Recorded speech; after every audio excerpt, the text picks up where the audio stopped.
ورحمۃ اللہ وبرکاتہ۔ الحمد للہ رب العالمین، الصلاۃ والسلام علی رسولہ الکریم، اما بعد، فاعوذ باللہ من الشیطان الرجیم، بسم اللہ الرحمن الرحیم۔ انما المؤمنون اخوة فاصلحوا بین اخویکم واتقوا اللہ لعلکم ترحمون۔ یا ایہا الذین آمنوا لا یسخر قوم من قوم عسى ان یکونوا خیرا منہم ولا نساء من نساء عسى ان یکن خیرا منہن ولا تلمزوا انفسکم ولا تنابزوا بالالقاب بئس الاسم الفسوق بعد الایمان ومن لم يتب فأولئك هم الظالمون۔ يا أيها الذين آمنوا اجتنبوا كثيرا من الظن إن بعض الظن إثم ولا تجسسوا ولا يغتب بعضكم بعضا أيحب أحدكم أن يأكل لحم أخيه ميتا فكرهتموه واتقوا الله ان اللہ تواب الرحیم۔ صدق اللہ العظیم۔ دیکھیے 26واں پارہ ہے، سورہ الحجرات کے 3 آیات مبارکہ ہے، آیت نمبر 10، 11 اور 12، اور سورہ الحجرات قرآن مجید کی 150 نمبر کی صورت ہے۔ یہ سورہ الحجرات مدنی صورت ہے، یعنی قرآن مجید کو جتنی بھی صورتیں ہیں نا، 114 صورتیں اس کی، تو ان 114 صورتوں کو 2 حصوں میں تقسیم کیا جاتا ہے، مکی اور مدنی۔ مکی اور مدنی سے مراد یہ کہ جو صورتیں رسول اکرم صلی اللہ علیہ وسلم جب تک مکے میں تھے اور اس وقت جو صورتیں جو آیات نازل ہوئی ہیں انہیں مکی کہا جاتا ہے اور مکی لکھا بھی جاتا ہے قرآن میں۔ اسی طرح آپ ہجرت کر کے جب مدینہ تشریف لے گئے اور اس کے بعد وہاں پہ جو صورتیں جو آیات نازل ہوئی ہیں انہیں مدنی کہا جاتا ہے اور اسے مدنی لکھا جاتا ہے۔ تو اس طرح قرآن مجید کی تقسیم ہے صورتوں کے سلسلے میں۔ مدنی صورتوں میں عموماً زیادہ طور پہ اللہ تبارک و تعالیٰ نے معاشرتی احکامات دیے ہیں۔ مکی زندگی کے اندر چونکہ ابھی وہاں پہ ابتدائی تھا معاملہ، وہاں پہ عقائد، ایمانیات، آخرت، موت کے بعد کی زندگی، حشر، نشر، قیامت، حساب اور کتاب، جنت، جہنم، اس کے تفصیلات آپ کو زیادہ ملیں گے مکی صورتوں میں۔ مدنی صورتوں کے اندر چونکہ اب یہ ایک اسلامی ریاست وہاں پہ قائم ہو چکی تھی، لہٰذا اللہ تبارک و تعالیٰ نے معاشرتی احکامات وہاں پہ دیے۔ اسی طرح قرآن مجید میں اللہ سبحانہ و تعالیٰ جہاں پہ ایمان اور عقائد کے احکامات دیے ہیں وہیں پہ معاشرتی احکامات دیے ہیں، یعنی تمہاری زندگی کیسی ہونی چاہیے، تمہاری سیاست، تمہاری معیشت، تمہارے تعلقات، تمہارے خاندانی زندگی، تمہارا لین دین، تمہاری تجارت، یہ ساری چیزیں مدنی زندگی میں آئیں گی آپ کو۔ اسی طرح اسلام چونکہ ایک مکمل ضابطۂ حیات دین ہے، اسی لیے زندگی کے ہر گوشے سے متعلق قرآن مجید میں اصولی طور پہ اس کے جناب یہ احکامات بتا دیے گئے ہیں۔ اب رہا اس کے کچھ تفصیلات آپ کو ہے اور سنت رسول صلی اللہ علیہ وسلم آپ کو ملیں گے۔ اب یہاں پہ اللہ تبارک و تعالیٰ نے مسلمانوں کے معاشرے کے متعلق کچھ باتیں احکامات دیے ہیں۔ یہ مسلمانوں کا معاشرہ کیسے ہونا چاہیے، یعنی ان کی گفتگو، ان کا کردار، ان کے تعلقات کا لین دین، ان کے روابط، یہ ساری چیزیں صرف چھوٹی سی 3 آیات ہیں، اس میں بہت ہی اس کے اندر قیمتی باتیں بتا دی گئی ہیں۔ اور یہ صورت بھی شروع ہوتی ہے ایمان والوں سے مخاطب کرتے ہوئے، یا ایھا الذین آمنوا، یہاں سے صورت شروع ہو رہی ہے کہ یا ایھا الذین آمنوا لا تقدموا بین یدی اللہ ورسولہ، اے ایمان والو، اے مسلمانوں، اللہ اس کے رسول صلی اللہ علیہ وسلم نے تمہارے لیے زندگی گزارنے کے جو حدود متعین کیے ہیں ان حدود کی پابندی کرو، حدود کو توڑو مت۔ لا تقدموا بین یدی اللہ ورسولہ، اللہ اس کے رسول نے جو حدود تمہارے سامنے رکھ دی ہیں اس کو توڑ کے آگے مت بڑھو۔ واتقوا اللہ، اللہ سے ڈرو، اس کی نافرمانی سے بچو۔ کیوں؟ ان اللہ سمیع علیم، بے شک اللہ تبارک و تعالیٰ وہ سننے والا بھی ہے اور جاننے والا بھی ہے۔ دونوں باتیں ہیں یہ، ایک تو اللہ تعالیٰ بذات وہ سنتا ہے ہر ایک کی، اور دوسری بات ہے وہ علیم ہے، ہر ایک کا علم رکھتا ہے، ہر ایک عمل کی وہ خبر رکھتا ہے۔ یہ دو اللہ تبارک و تعالیٰ کے اسماء حسنہ ہے، اس کو اللہ نے قرآن میں بہت اس کو ہائی لائٹ کیا ہے۔ اللہ سبحانہ و تعالیٰ اس کو ایک رحمان اور ایک رحیم ہے، اور دوسرا سمیع اور علیم ہے۔ یہ جو صفات ہیں قرآن میں یہ بہت کثرت سے استعمال ہوئے ہیں، یعنی اللہ سبحانہ و تعالیٰ جہاں بھی حکم دیتا ہے تو وہاں پہ آخر میں دو جملے اس قسم کے اللہ کے نام کے تعارف کے دو جملے آ جاتے ہیں۔ یعنی اس میں بات یہ ہوتی ہے، یعنی جو ذات تمہیں حکم دے رہی ہے وہ ذات یہ ہے کہ وہ سب کی سننے والی ہے، اور وہ ذات ہے ہر ایک کی جناب علی ان کے دلوں کا حال کیا ہے، ان کی سوچ اور وچار کیا ہے، ان کے ذہن میں کیا چل رہا، اللہ تبارک و تعالیٰ اسے بخوبی جانتے ہیں۔ اسی لیے فرمایا کہ یعلم خائنۃ العیون وما تخفی الصدور، اللہ وہ ہے جو تمہاری آنکھوں کی نگاہوں کی چوریوں سے تک بھی واقف ہے۔ یعنی مطلب کہ تم نگاہ کیوں پلک کیوں چھپکتے ہو، نگاہیں کیوں گھماتے ہو، وہ اللہ فرماتے ہم جانتے ہیں۔ وما تخفی الصدور، تمہارے سینوں میں کیا بھید بھاؤ ہے، کیا راز ہے، کیا وسوسے ہیں، یہ اللہ تبارک و تعالیٰ جانتے ہیں۔ اللہ کے علاوہ کوئی نہیں جانتا ہے، آپ ہو یا میں ہو، کوئی بھی دنیا کے اندر کوئی مخلوق ہو، چاہے فرشتے ہوں، انبیاء کرام ہوں، بزرگان دین ہوں، اولیاء کرام ہوں، سامنے والے کی بات کو اس وقت وہ نہیں جان سکتے، نہیں سمجھ سکتے جب تک کہ وہ زبان سے نہ بولے،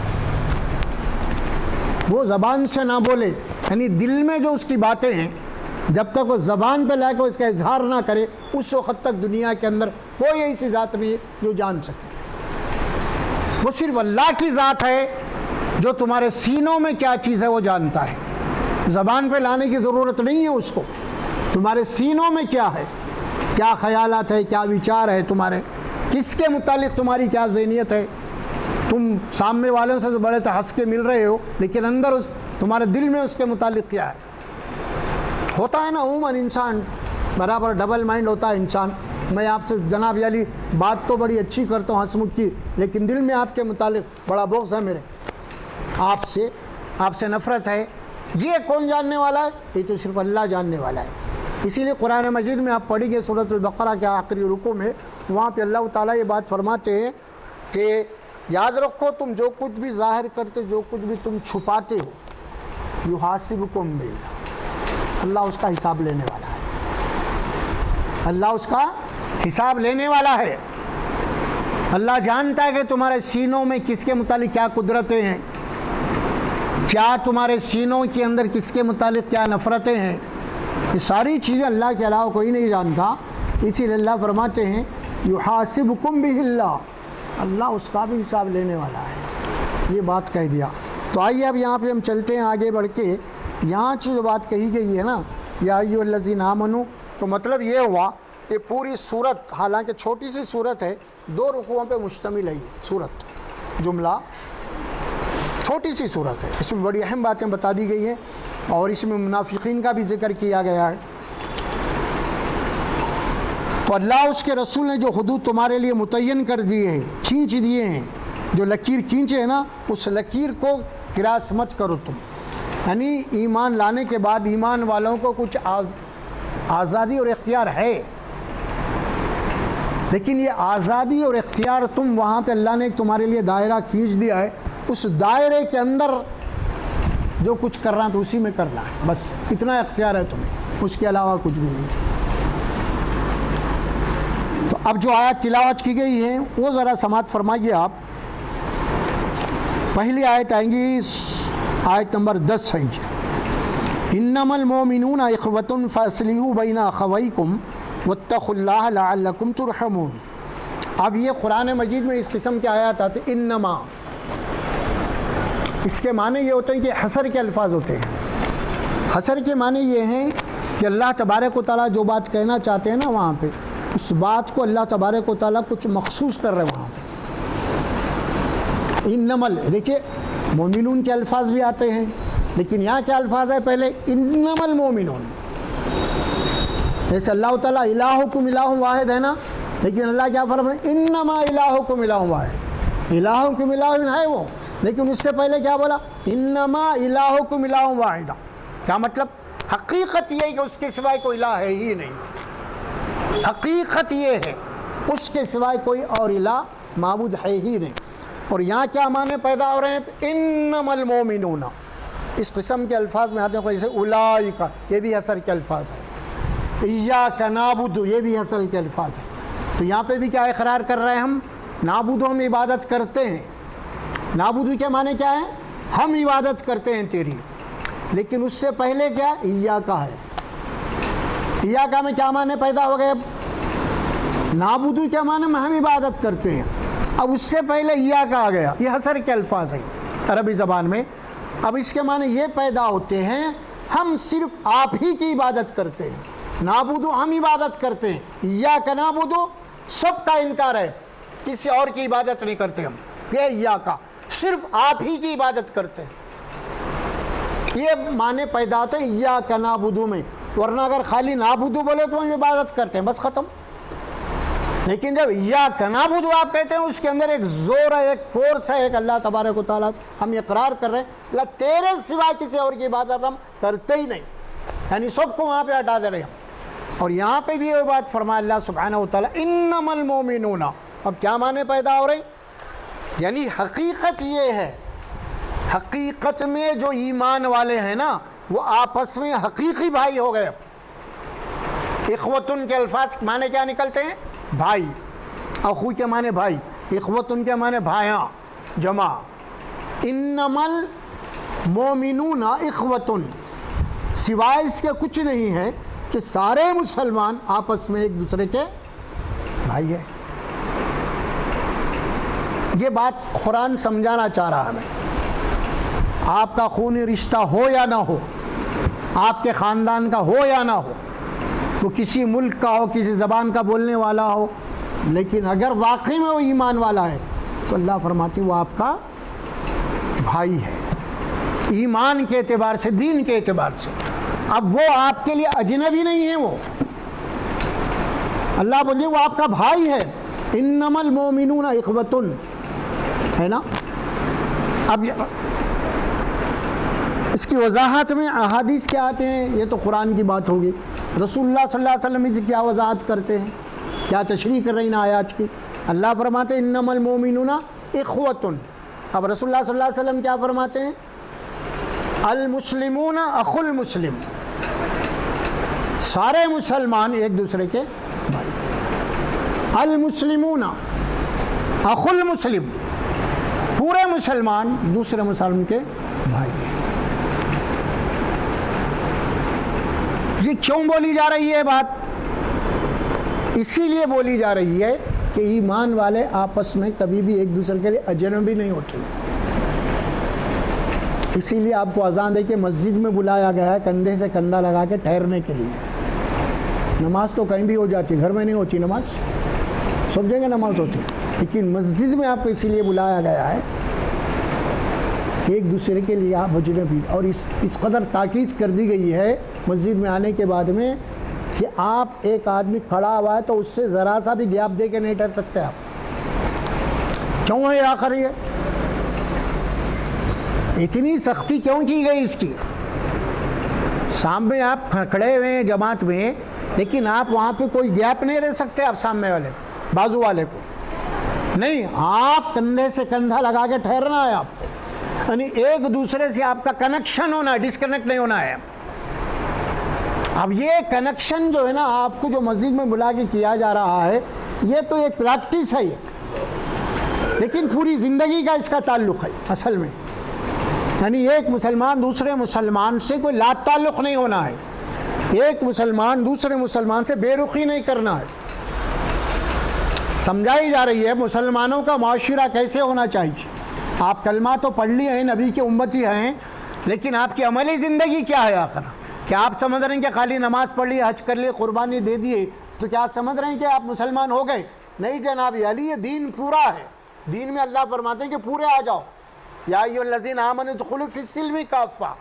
اللہ کہہ رہے ہیں ایمان والو اسلام میں پورے داخل ہو جاؤ۔ اور پھر قرآن مجید میں 114 سورتیں، 30 پارے، اتنی موٹی قرآن ہے، اس میں کیا کیا احکامات دیے گئے ہیں؟ نہیں کیا خالی نماز روزہ ہی ہے؟ اس کے لیے تو ایک صفحہ کافی ہے قرآن مجید کا۔ کیا بھائی؟ پھر رسول اکرم صلی اللہ علیہ وسلم کی سال 2 سال کی نہیں، 23 سالی زندگی آپ کے لیے نمونہ ہے، ماڈل ہے۔ آپ 23 سالہ، 23 سال میں کیا کرے آپ؟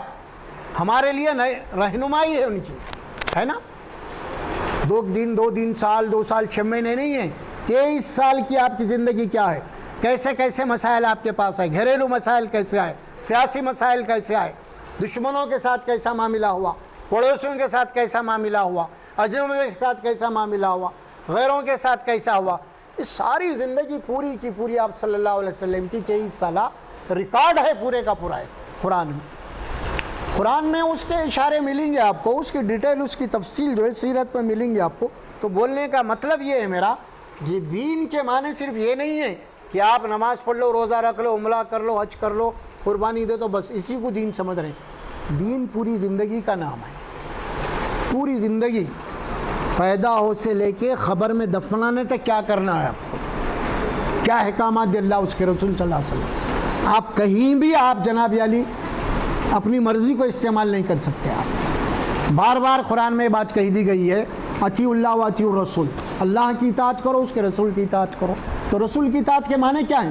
آپ صلی اللہ علیہ وسلم کی 23 سالہ جو زندگی ہے نا، وہ ہمارے لیے ایک ماڈل و نمونہ بنا کے اللہ نے پیش کر دیا ہے کہ اب اس کے مطابق تمہاری زندگی ہونا، رسول اکرم ہمارے جو رسول ہیں ان کے نقش قدم پہ چلنا ہے۔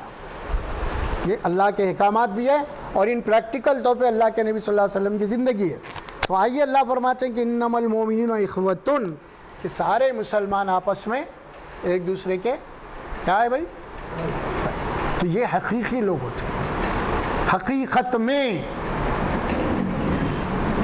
اب رسول اللہ صلی اللہ علیہ وسلم کیا فرمائے؟ المسلم اخو المسلم، سارے مسلمان دوسرے مسلمان کے بھائی ہیں۔ اچھا، مسلمان کی تعریف آپ کرتے ہیں، مسلمان کون ہے؟ یہ تو بات بتا دی گئی، المسلم اخو المسلم، لیکن اب آپ فرماتے ہیں کہ اس کی جان اور پہچان کیا ہے، کیسا پہچانے جانا انہیں؟ مسلمان واقعی میں حقیقی مسلمان ہے۔ ویسے نام کے مسلمان تو بہت ہیں، لیکن یہاں پہ کیا پڑھا؟ انما المؤمنون، حقیقی مسلمان، حقیقی مومن کون ہے وہ؟ ان کو جانا اور پہچانا کیسے جائے گا آخر؟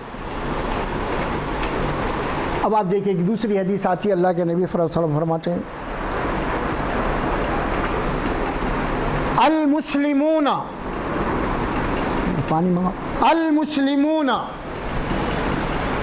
من سلم المسلمون بلسانہ و یدہ،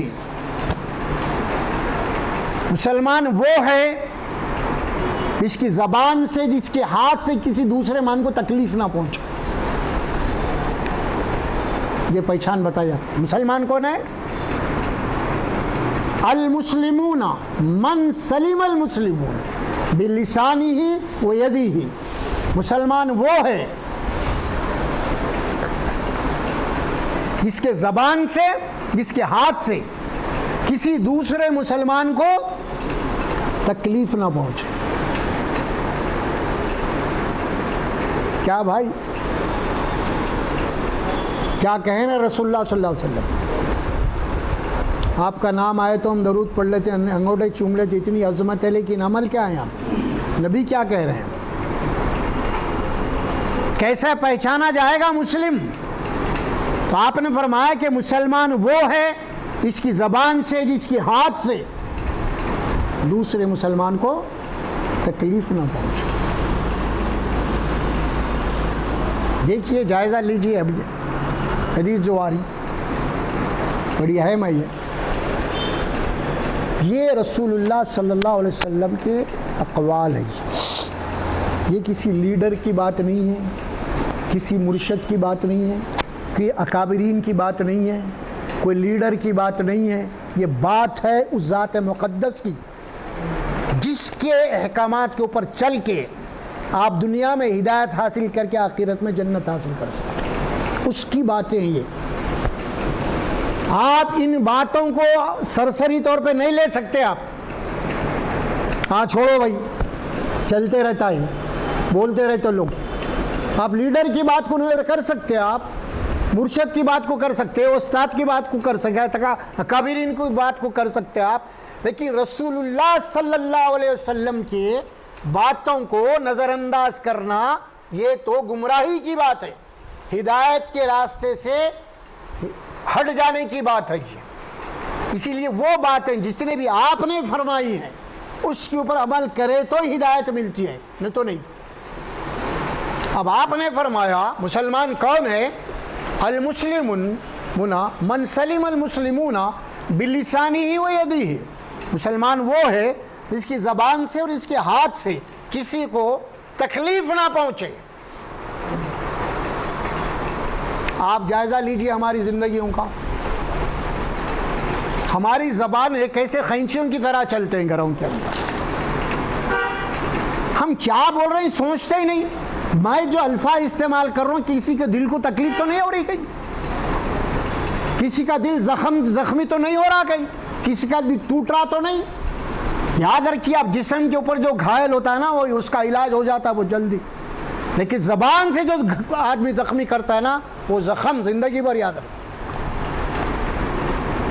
اسی لیے زبان کے معاملے میں بڑے احکامات دیے اللہ تعالیٰ نے۔ آپ نے یہ بات فرمایا بلسانی، اس کی زبان سے تکلیف نہیں پہنچنا کسی دوسرے کو۔ ساری فساد کی جڑ یہ زبانی ہے، ساری فساد کی جڑ زبان ہے۔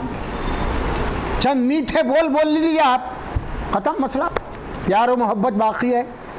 اور یہی زبان کو آپ اہل فعل بک لیجیے، اب آپ اچھے خاصے تعلقات خراب۔ آپ ہماری گھر کی زندگی ہے اسی لیے تباہ ہے کئی زندگی آج گھروں کے اندر، جو زبانیں ہماری چلتی ہیں نا خینچیوں کی طرح چلتی ہیں، ہم سوچتے نہیں میں کیا بول رہا ہوں کیا بول رہی ہوں، کبھی نہیں سوچتے ہم، بس ختم، منع ہے نا۔ اسی لیے قرآن مجید میں بڑی تاکید کے ساتھ کے الفاظ آئے سورہ قاف کے اندر، ما یلفظ من قول الا لدیہ رقیب عتید، تمہارے زبان سے جو الفاظ نکل رہے ہیں نا، دو فرشتے وہاں پہ طاق میں بیٹھے ہوئے ہیں، اور جیسے ہی تمہارے زبان سے جو الفاظ نکل رہے ہیں فرشتے اس کو نوٹ کر رہے ہیں، اس کا حساب ہوگا۔ اللہ فرماتے ہیں تمہارے دشمن کو ہم دوست بنا دیں گے، اللہ کی بات ہے قرآن میں۔ ادفع باللتی ہی احسن فاذا الذی بینک وبینہ عداوۃ کأنہ ولی حمیم، اللہ فرماتے ہیں اگر سامنے والا تمہارے ساتھ کوئی برائی کر رہا ہے تو تم اس کے ساتھ اس کے بدلے میں اچھائی کرو، تو ہم کیا کریں گے؟ تمہارے دشمن کو تمہارا دوست بنا دیں گے، یہ اللہ بول رہے ہیں قرآن میں۔ لیکن یہ بات ہم کو سمجھ میں نہیں آتی، انہیں بول رہا انہیں بول رہا، ان کی باتیں سمجھ میں آ جاتی ہیں ہم کو، لیکن اللہ جو بات بول رہے وہ سمجھ میں نہیں آتی، اس کے رسول جو بات بول رہے ان کی باتیں سمجھ میں نہیں آتی، کیونکہ شیطان ہمارا دشمن ہے، بات سمجھ نہیں رہتا انہیں۔ تو یہاں کیا بات فرمائی رسول اللہ صلی اللہ علیہ وسلم نے؟ مسلمان کون ہے؟ جس کے زبان سے جس کے ہاتھ سے کسی دوسرے مسلمان کو تکلیف نہ پہنچ، امن میں رہے۔ اور ایک حدیث آتی آپ فرماتے ہیں وَأَحْسِنْ إِلَى جَارِكَ وَأَحْسِنْ إِلَى جَارِكَ تَكُنْ مُؤْمِنًا، تم اپنے ہمسائے کے ساتھ پڑوسی کے ساتھ حسن سلوک کرو، اچھا رویہ رکھو، اچھا برتاؤ رکھو اس کے ساتھ۔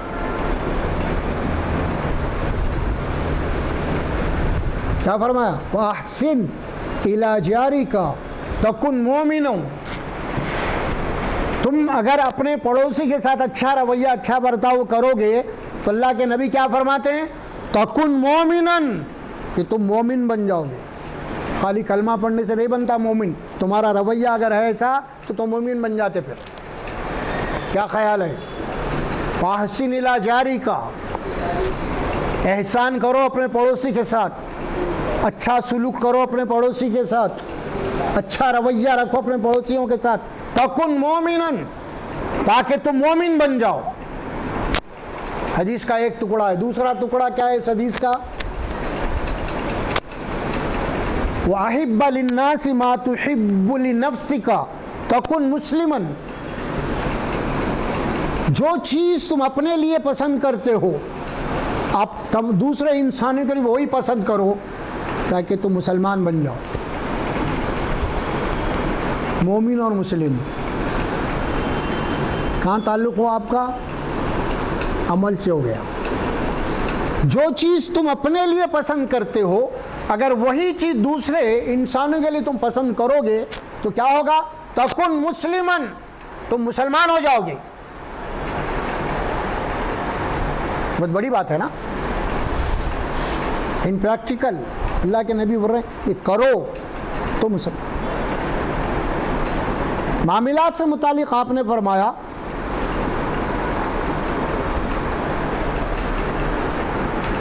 حدیث آتی ہے، دو جملے اس حدیث کے بھی. جو آدمی لا ایمان لہو، سنو، لا ایمان لہو لمن لا امان لہو، اس کے پاس ایمان نہیں ہے جس کے پاس امانت نہیں ہے، خیانت کر رہا ہو.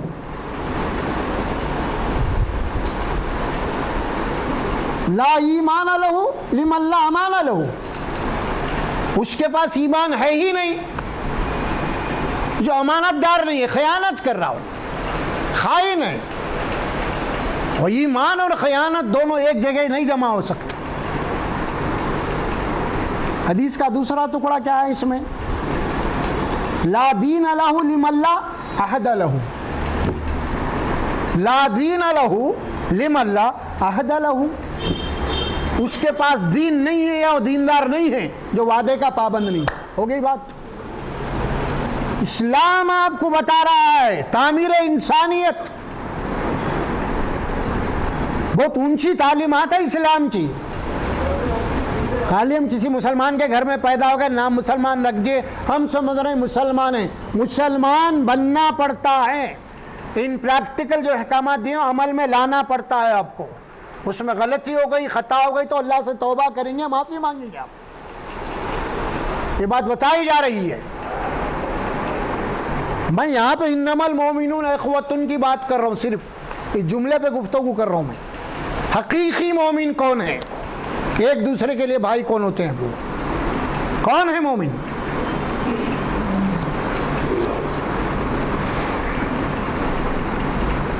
دیکھیں حدیث آتی ہے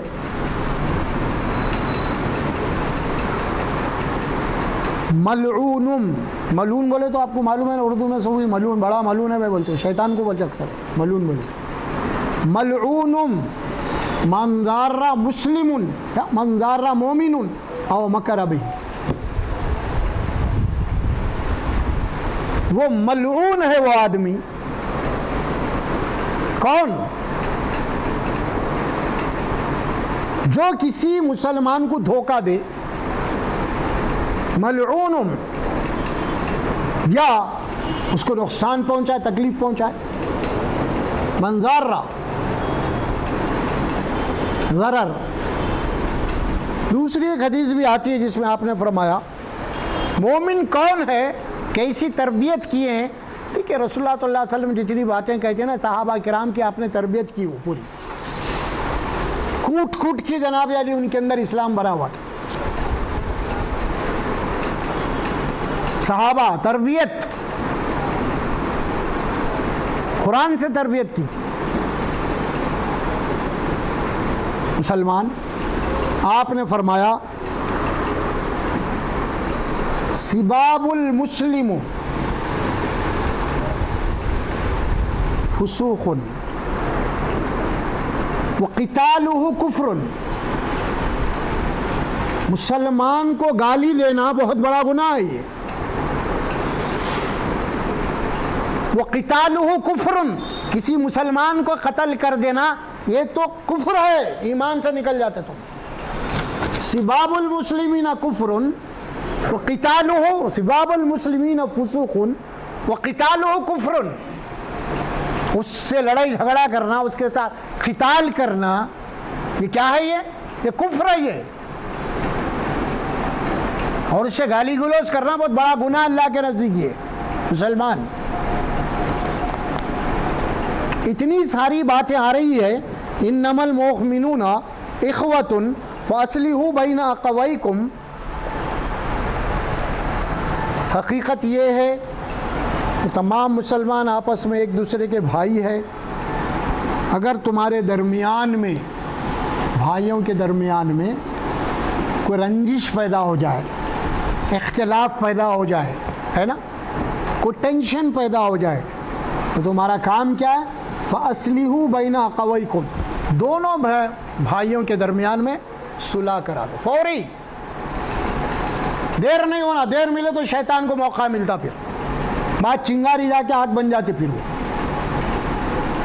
اللہ کو یہ بات پسند نہیں ہے کہ وہ مسلمان بھی ہو اور آپس میں ایک دوسرے سے نفرتیں بھی کرے اور دعویٰ بھی کرتا ہوں میں مسلمان نبی کا امتی ہوں اور پھر اس کے اندر یہ ساری برائیاں ہوں. اللہ کو یہ بات قطعی پسند نہیں ہے. اللہ یہ چاہتا، اللہ کا حکم یہ ہے کہ جو مجھے اور میرے نبی کو چاہتا ہے، مانتا ہے، اس کی زندگی میں خرابیاں نہیں ہونا. پسند آ رہا اسلام تو ٹھیک ہے، نہیں تو خدا حافظ بولے اللہ تعالیٰ. زبردستی نہیں ہے تمہارے لیے، لیکن اسلام کا نام لے رہے ہیں تو پھر اسلام کو بدنام نہیں کر رہا. نبی کا نام لے رہے میں نبی کا امتی ہوں، کوئی غلط کام کر کے نبی کو بدنام نہیں کرنا. آپ قرآن پڑھ رہے ہیں، قرآن پہ میرا ایمان ہے، قرآن کے خلاف آپ کی زندگی ہے تو قرآن کو بدنام کرنا اللہ کو یہ بات پسند نہیں ہے. اسی لیے سوچ سمجھ کے رہو. ایمان سوچ سمجھ کے آؤ، معمولی بات نہیں ہے. آنکھ بند ہونے کے بعد پتہ چلے گا کیا کر کے آئے. ابھی تو چونکہ اللہ پکڑ نہیں ہے نا اس کی، مہلت پہ مہلت ہے یہ. اسی لیے ہم سمجھ رہے ہیں کچھ بھی نہیں ہو رہا. میں کیا بھی کر رہے ہیں تو کچھ بھی نہیں ہو رہا، کتنا بھی گناہ کر رہے ہیں تو کچھ بھی نہیں ہو رہا. یہ اللہ کی رحمت ہے، آپ کو مہلت دے رہا ہے اللہ. اس مہلت کا اگر آپ فائدہ نہیں اٹھا رہے تو پھر اور نقصان ہے آپ کے لیے، نقصان ہی نقصان ہے. لیکن اللہ کو یہ بات پسند نہیں ہے قطعی. تمہارے بھائیوں کے درمیان میں اگر کوئی اونچ نیچ ہو جائے، کوئی رنجشیں پیدا ہو جائے، اختلاف ہو جائے تو فوری اصلاح کرو، صلح صفائی کر لو، جلدی کرو. واتقوا اللہ، اللہ سے ڈرو. پھر لعلکم ترحمون، تاکہ تم پہ اللہ اپنی رحمت نازل کرے، تاکہ اللہ اپنی رحمت کے دروازے کھول دے. کہ لعلکم ترحمون جو قرآن میں بار بار آتا ہے نا، تاکہ اللہ تم پہ رحم کرے. ہم بھی اللہ سے دعائیں کریں، اللہ رحم کر، یا ارحم الراحمین، ہم پہ رحم کر. کیا بھائی، ایک صاحب بہت بڑے مولانا کے پاس گئے اور جا کے ان سے درخواست کی کہ آپ میرے لیے دعا کیجئے، اللہ تبارک و تعالیٰ میرے اوپر رحم کرے. تو مولانا نے کہا بس اتنی بھائی تو بہت آسان مسئلہ ہے. بولے وہ پریشان ہو گیا آپ سے، اتنی بات ہے؟ بولے تو آسان بات ہے. سنو ایک بات میں بولتا ہوں، اس کے بعد بولے وہ بات کیا ہے، حدیث ہے. وہ اس نے کیا کہا، آپ مجھ سے دعا کیجئے اللہ سے تاکہ اللہ مجھ پہ رحم کرے. انہوں نے کیا کہا، اتنی سی بات ہے تو بہت آسان معاملہ ہے. اس کے بعد کیا فرمایا انہوں نے فرمایا کہ تم دوسرے انسانوں پہ رحم کرو، اللہ تم پہ رحم کرے. ختم بات ہی برخاست. کیا بھائی، کیسا نسخہ ہے؟ کیا کہا انہوں نے؟ معمولی بات ہے یہ. تو کرنا کیا ہے تم کو، تم دوسرے انسانوں پہ رحم کرو، اللہ تم پہ رحم کرے گا. اب اس کے ہاتھ میں اللہ کی رحمت لینا نہیں لینا. اگر وہ دوسرے انسانوں پہ رحم کرنے تیار نہیں ہے تو بھی یہ سمجھے اللہ اس پہ رحم نہیں کرتا. حدیث ہے یہ، لا یرحم اللہ من لا یرحم الناس. جو لوگوں پہ رحم نہیں کرتا اللہ اس کے اوپر بھی رحم نہیں کرتا. اس بات کو سمجھ لینا. یہ ایک چابی ہے جو آپ کو دے دی گئی ہے. یہ چابی آپ کے ہاتھ میں دے دی گئی ہے اللہ کے رحمت کی. اگر آپ جس معاشرے میں، جس سماج میں ہیں، آپ کے گھر میں، آپ کے پڑوس میں، چھوٹوں کے ساتھ، بڑوں کے ساتھ، اگر اب آپ کا معاملہ رحم کا نہیں ہے بلکہ انتقام کا ہے، بلکہ بدلے کا ہے، معاف نہیں کر رہے ہیں آپ لوگوں کو، تو اللہ بھی آپ کو معاف نہیں کرے گا. اللہ بھی آپ کے اوپر رحم نہیں کرے گا. یہ دو ٹوک جملہ ہے حدیث میں, اور یہ ہمارے ہاتھ میں ہے, اللہ کی رحمت لینا یا نہیں لینا. اللہ تو رحم کے لیے کھڑا ہوا ہے, میں رحم کے لیے ہوں, لیکن تم بھی دوسروں پہ رحم کرو. یہ کیا بات ہوئی بھائی, آپ دوسروں پہ رحم نہیں کر رہے اور ہم اللہ سے بولے اللہ رو مجھ پہ رحم کر, یہ تو کوئی بات ہی نہیں ہوئی. بے بنیاد بات ہے, انصاف ہی نہیں اس بات کے اندر. تو آدمی اپنا جائزہ لینا ہے, اللہ کی رحمت اسی وقت میرے شامل ہوں گی جبکہ میں دوسروں پہ رحم کروں گا. بہت سارے زندگی کے معاملات میں آ جاتے ہیں, بھائی بھائیوں کے میں آ جاتی ہے, تو لڑائی جھگڑے کی بھی بات آ جاتی ہے کبھی. تو اس ٹائم پہ کرنا کیا, اگر واقع میں آپ اللہ کی رحمت چاہتے ہیں تو کیا کرنا ہے, آپ اپنے بھائی پہ رحم کرنا ہے, بھائی کو معاف کر دینا ہے, تو اللہ بھی معاف کریں گا, اللہ بھی رحم کریں گے. گھر کے اندر میاں بیوی کا معاملہ, اگر بیوی سے کوئی غلطی ہو گئی, آپ معاف کر دو, اسے رحم کرو, تو اللہ آپ کے اوپر رحم کرے گا, اللہ آپ کے گناہوں کو معاف کرے گا. گھر کے اندر چھوٹے بڑے کے جن سے بھی معاملات ہیں, ایک دوسرے پہ زیادتی ہو رہی, ایک دوسرے کو معاف کرتے رہو, رحم کرتے رہو, تو اللہ کیا کریں گا, ہم پہ رحم کریں گا, ہمارے گناہوں کو معاف کریں گے اللہ تعالیٰ.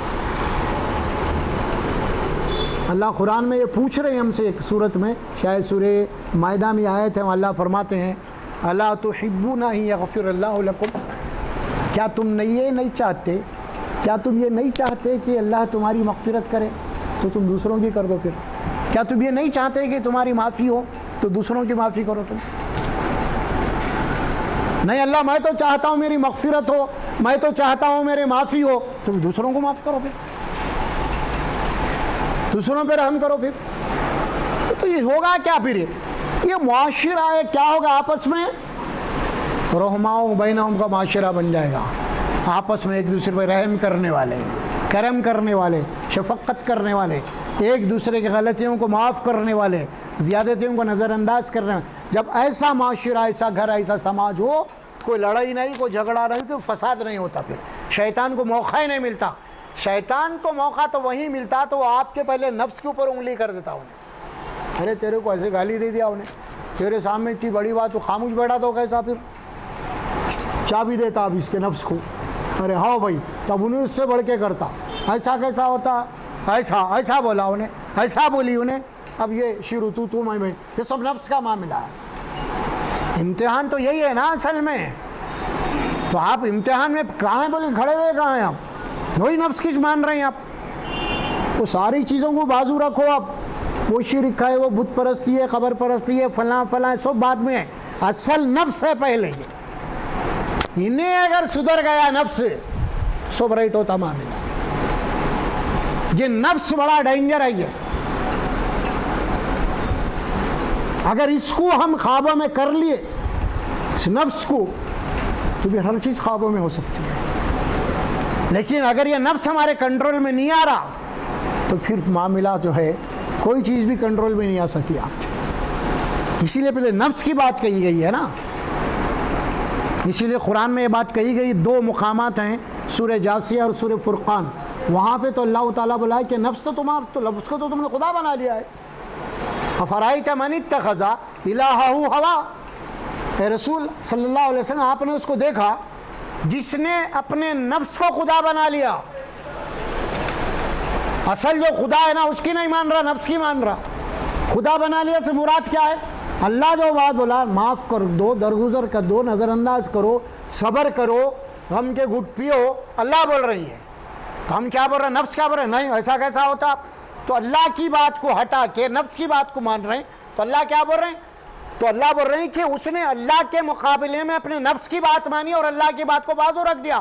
تو گویا کہ اس نے نفس کو خدا بنا لیا. افرأیت من اتخذ الہہ ہوا, الہ کے معنی کوئی خدا, لا الہ ہے نا.